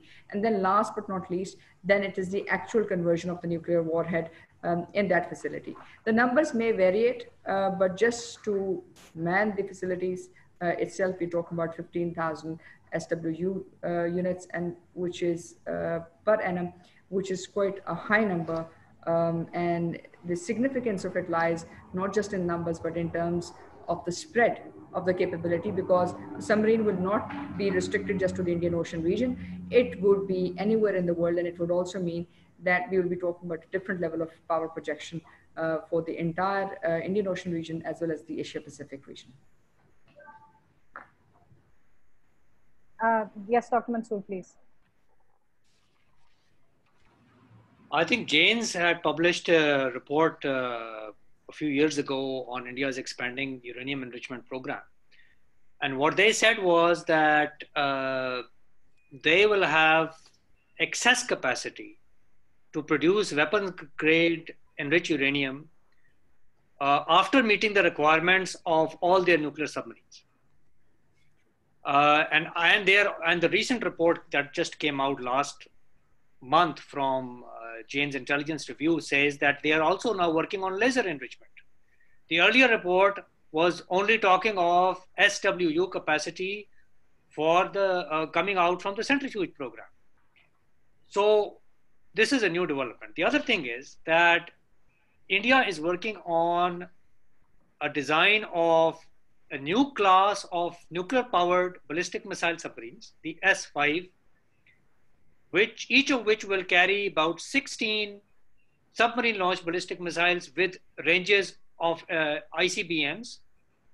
And each of these SLBMs deployed on the S5 will be armed by at least 3 to 5 multiple independently targetable re-entry vehicles. So it's just a question of simple maths, simple arithmetic, that how many warheads they would require for 3 or 4 or 5 of these submarines, in addition to the Arihant class. I think it's, and the other thing about one of the questions that I was reading right now is that if India really conducts a thermonuclear test, Pakistan will want to avail the opportunity to respond in kind, but there is an opportunity cost in terms of being able to withstand the sanctions that will come along the way. And we really don't know if the US president might offer some kind of a waiver, an executive waiver. I don't know if he can or cannot to India testing again. But the economic constraints, I think the way forward is that Pakistan will have to insulate itself from these external shocks and prepare for contingencies and situations in which India were to conduct some kind of another round of testing, and then meet its own requirement of acquiring technical data from a fresh round of tests, but at the same time being able to withstand the external economic and other pressures that will come along the way if Pakistan also follows suit, basically. Thank you. Yes, thank you. Now for the last round, since we are running short of time as well, Simon, I would direct these questions to Simon, each of the speakers, and then they can respond. Yes, sir, some please. quick comments on the submarine question. Basically, the Indian nuclear submarines have a reactor which is 85 megawatts. It runs on 30% enriched uranium. And each of these reactors requires 200 kilograms of 30% enriched uranium for refueling, which is good enough for 10 years running of the submarine. So if you take even the total of 5 submarines, total the need is 1,000 kilograms or 1 metric ton of 30% enriched uranium. Whereas, as Mansoor also mentioned earlier, in the IPFM assessment, India already has 4.4 metric tons of HEU, 30% enriched HEU. That means they have much more than their requirement for the submarine fuel. So they have a lot of uranium in excess. Even if it has a 30% enriched, it can very rapidly be enriched to weapon grade level and then converted into weapons. Second point is that each of these submarines is likely to, according to some estimates, carry 12 missiles each. So Mansoor talked of 16, so let's work on 12. So even if they have 12 missiles and 5 submarines, that makes 60. So even if those missiles were having single warhead, that would have made 60 warheads additional for the submarines. But these are most likely to be missiles with at least 3 warheads each. That would mean about 180 to 200 warheads. So if you add up to these warheads to their land-based systems and their air-delivered weapons, then the size of Indian arsenal would be somewhere in the range of 450 to 500 warheads. And that estimate is not new. This was talked about by Admiral Raja Menon many years back in Gurmeet Kanwal's book, where he talked of 450 warheads requirement for the Indian submarine program. So that should be very clear to us.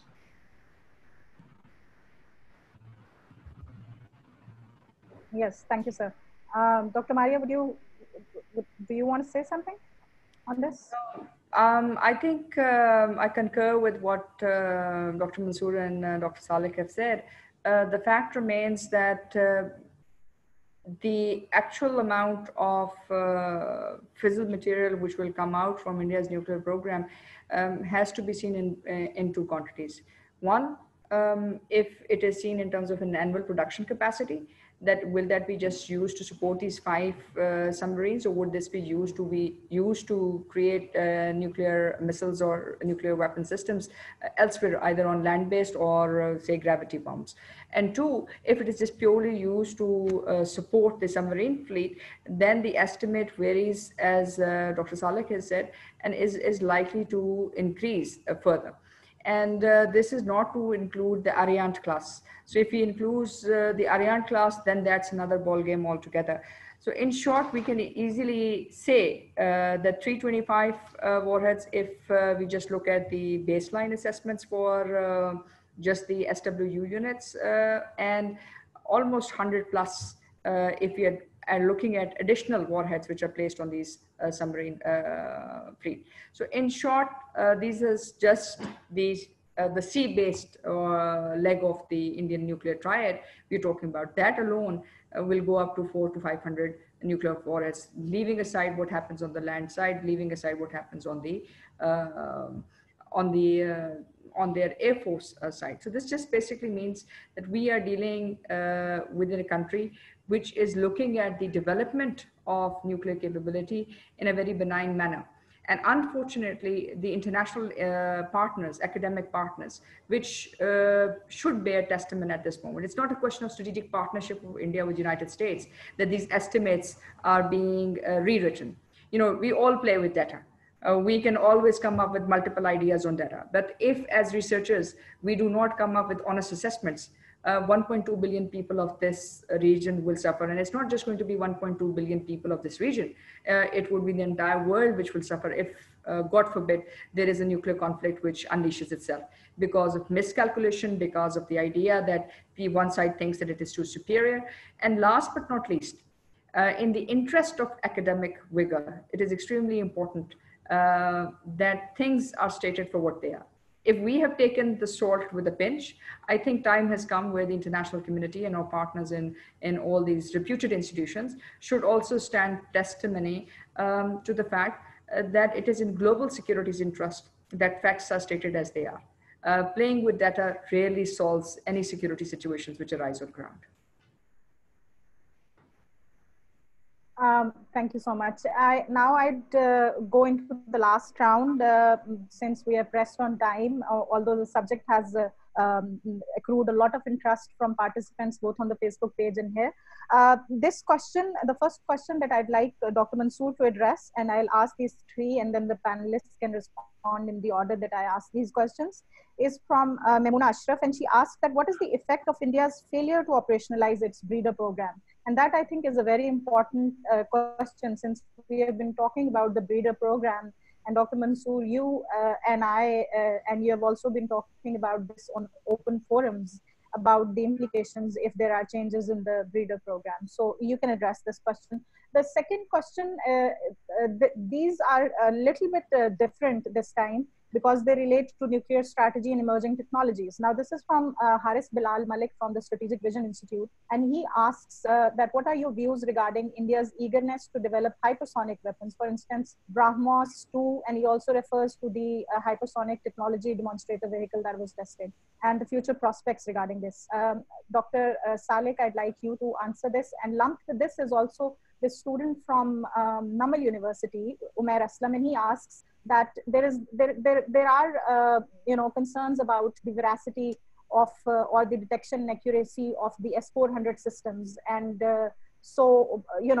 we have seen failures of the air defense systems in the recent incidents like the Iranian missile attack and the drone attacks on the Saudi oil fields. So he asks that your comments on this, and also would you consider this as a counter to the tactical nuclear weapons?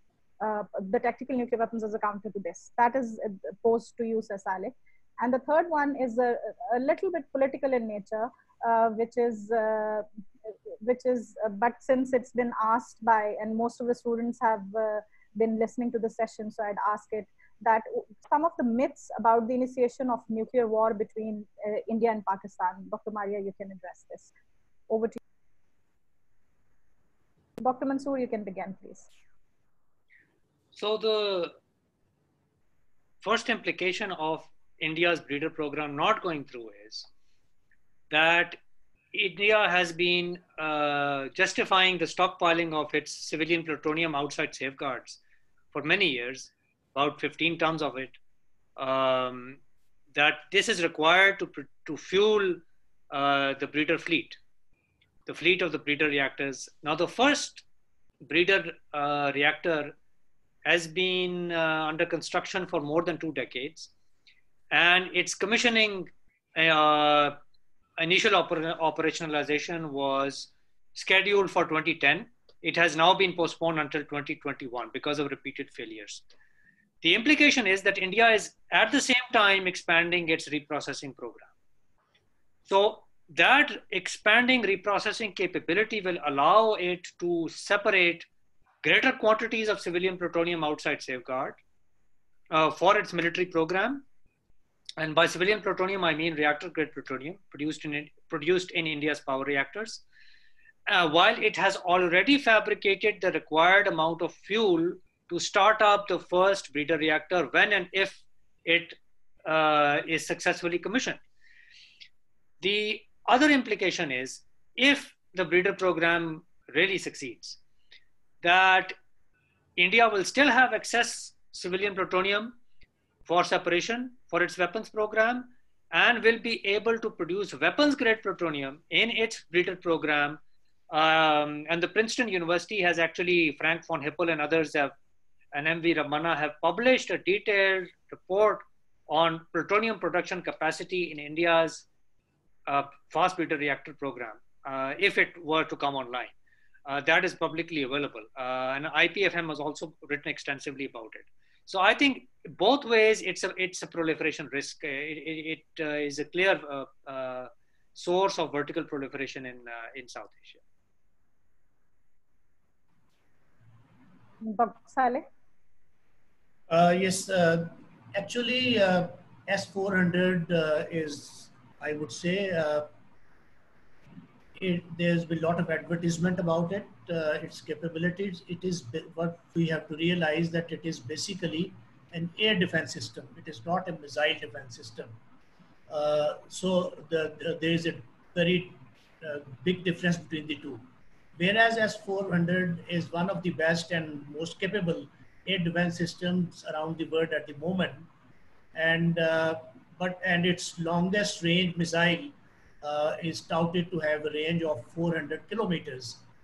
That 400 kilometers is the slant range, but the maximum height or the apogee this missile can achieve is just 30 kilometers, which means that it will remain well within the stratosphere it cannot go out of the atmosphere, which means that all these missiles which are incoming, particularly the medium range missiles, they reach heights of about 300 to 500 kilometers, and most of their travel is through the space.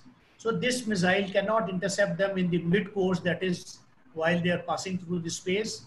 It only has a very narrow window once they re-enter the space, and they have come down up to 30 kilometers height, which would mean that this kind of speed they would have achieved at that time, that it is only a few seconds which this system will have to attempt to intercept those, and which is very, very difficult, and it's not possible.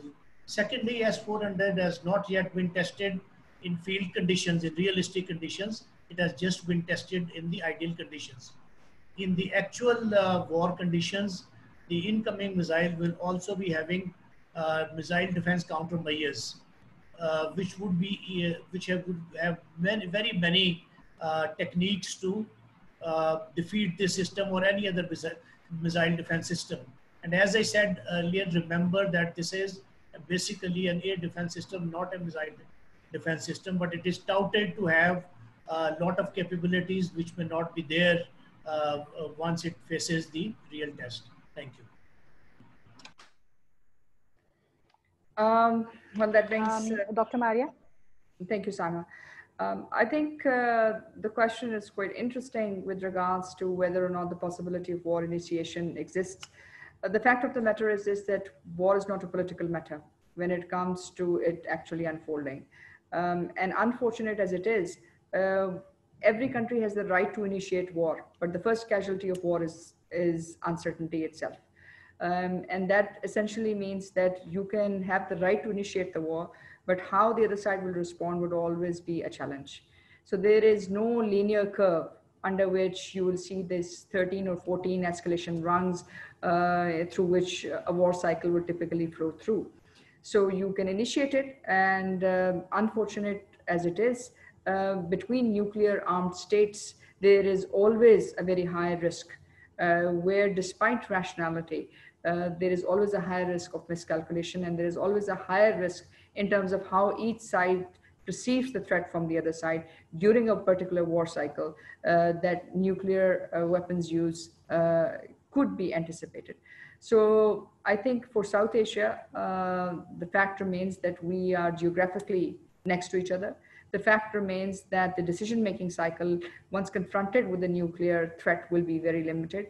And last but not least, there are no clear stated nuclear power lists which exist between Pakistan and India, which would allow both sides to actually come through and use those mechanisms. Yes, we do have certain CBMs, but what we have seen is that these CBMs unfortunately only work during peace times, and during war times we see that they do not work through as well as one would desire. And that is despite the fact that Pakistan has increasingly, or I would say repeatedly, asked for a strategic restraint regime between India and Pakistan. And all these requests have been set aside. So this has left this region as it is, very vulnerable to a nuclear threat. And the fact that it's always a question of how one side's military and strategic planners and political planners perceive how the war is going on ground, and how the battle commanders see it vis-a-vis the actions taken on the other side. And combined with this, if we come in and we bring in the emerging technologies, we bring in the artificial intelligence, the autonomous weapons, and how different munitions are brought in, the subject matter becomes far more complicated than the usual. This is not 1962. This is not the Cuban Missile Crisis. This is not, United States and former Soviet Union, where you would have 30 minutes of decision making or parallel panels. We are dealing with a country which even at this moment does not want to recognize the fact that there is a nuclear parity between Pakistan and India, and there's a need for nuclear arms control in this region in order to bring stability. They constantly lump themselves with China. They do not want to regard Pakistan's nuclear capability. as an actual capability, while the reality is that it is a capability. It is something which India cannot set aside, no matter how much they spend on their conventional weapon systems. The nuclear reality of the region will always outweigh the conventional imbalances as well as the conventional deterrence rungs which we see. So nuclear war and the initiation for it is never going to be followed by a broadcast. It will be done in the haze of war, and unfortunate as it is, it can happen in the circumstances under a Modi government, which is at this moment not the most rational governments which this region has seen by far. Thank you, Dr. Maria. It's such a fascinating discussion. I don't want to leave it, but all good things must come to an end. And we at CISS sincerely hope that this effort by the CISS team has not been only been able to bridge the perception gap, but has also helped apprise this knowledgeable audience with an informed perspective on Pakistani and Indian nuclear program. I now request, first of all, also, I would also like to mention here, there have been a lot of questions that I tried to lump together and bring into the discussion. My sincere apologies to those that did not get a chance. We are really pressed on time. And so I'd like Ambassador Ali Sarwar Naqvi to deliver his vote of thanks.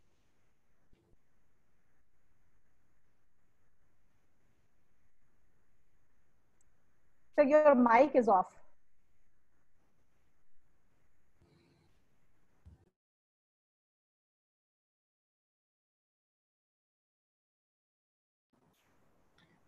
Okay, is it through now?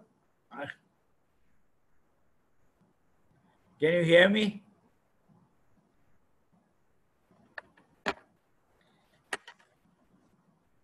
Are you hearing me now? Yes, sir, we can hear you now. Okay, good. It has been a very rich discussion, absolutely fascinating. And it has brought out so much information, so much detail, as well as analysis, that it merits to be fully reproduced in its record. I just have 2 or 3 points that I jotted down. And before I do that, I'll thank the very, very impressive panel of speakers. What I just mentioned about information, facts, analysis, they are all attributable to the speakers that we have had, Dr. Salik and Dr. Maria Sultan and Dr. Mansoor. So indeed, my deep gratitude to all of you panelists for participating and for making your presentations and your articulating your thoughts. And I'm sure the participants, especially our younger friends and colleagues, have benefited immensely from this session. I will go back to the reports about our nuclear program, the India and Pakistan nuclear programs that we began with. And I am glad Dr. Salik has dismissed these reports as a repetition of earlier such reports and such articles. But the point I tried to make is that a time comes when this subject has to be addressed head on and rejected categorically. So this is what we try to do, and I think we have done it in a very effective manner by explaining the overall broader context of nuclear development. Because, you know, nuclear development has so many facets to it. You just can't count warheads or think that you have numbered the warheads and that's it. So this misperception needed to be cleared and has been to a large extent, I think, cleared and can be further done. I welcome Dr. Maria Sultan's offer of doing a study with CISS on our program and capabilities, and you know, we will do it on published information on open sources, and I think it's a very good idea. The asymmetries are far more extensive, as I just said, than just nuclear warheads, and the complexities of calculation are mind-boggling. That also has been brought out. Dr. Maria's focus on the ground realities and India's aggressive or provocative, I may say, posture is something that we have to, you know, there was a time that we have to think about. There was a time when we used to say, no, Indian apologists used to say, if I may say so, that they have some capabilities, but their intentions are good. They want peace and stability in the region. With Modi's government, that assertion has been put to rest and has been exposed for what it was, very unrealistic and baseless assertion. And then the mind-boggling or the most disturbing element is that we are now moving beyond nuclear weapons. We are moving to, as Dr. Mansoor explained, sea-based nuclear capabilities. We are moving into space technologies. We are moving into all kinds of new areas of let's say, capabilities as well as dangers and threats. So I don't want to go on and on.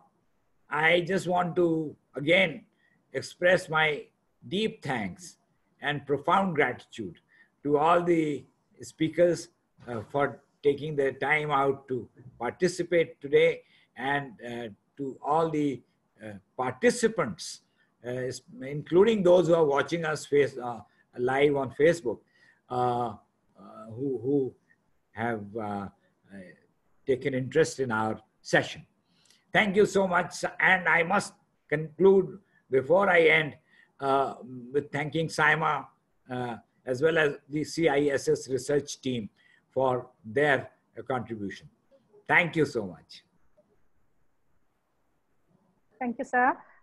Ladies and gentlemen, at the cost of repetitiveness, as it brings us to the end of the seminar, of this webinar, I would again like to thank all of you, the participants, the worthy panelists for the presentations, and the participants for their engaging questions and the discussion. And stay safe. Goodbye and Allah.